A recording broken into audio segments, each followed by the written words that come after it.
যখনই প্রশ্ন ওঠে সাকিব আল হাসান কি শেষ, ঠিক তখনই নিজের আসল রূপটা দেখান মিস্টার 75। নানা জটিলতা থাকলেও জাতীয় দলে খেলে অবসর নেওয়ার স্বপ্নটা এখনও দেখেন।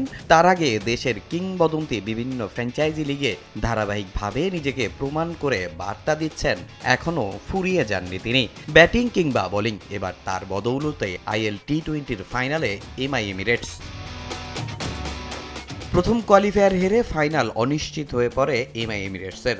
শিরোপা জয়ের স্বপ্ন বাঁচিয়ে রাখতে এদিন আবুধাবি নাইট রাইডার্স তাদের সামনে লক্ষ্য ছুড়ে দেয় 121 রানের। তবে এই রানটা করতে গিয়ে 36 রানে 2 উইকেট হারিয়ে চাপে পড়ে এমিরেটস। ব্যাটিংয়ে আসেন সাকিব আল হাসান। প্রথম বলেই অভিজ্ঞ সুনীল নারিনকে বাউন্ডারি হাঁকান। ইংলিশ ব্যাটার টম ব্যাটনকে সঙ্গে নিয়ে ধীরে ধীরে দলকে করেন চাপমুক্ত। দুজন মিলে করেন 53 বলে 82 রানের জুটি। জয়ের কাছাকাছি চলে যায় এমিরেটস।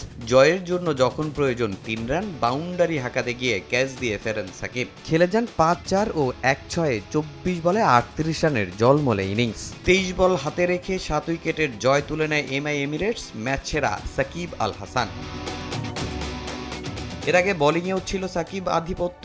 ইনিংসের প্রথম ওভারেই তার হাতে বল তুলে দেন অধিনায়ক পোলার্ড। সেই ওভারে সাকিব দেন মাত্র 2 রান। এরপরও আরও 3 ওভার করেন মিস্টার 75। যদিও কোনো উইকেট না পেলেও ছিলেন বড্ড কিপ্টে। বল হাতে 4 ওভারে দেন মাত্র 20 রান।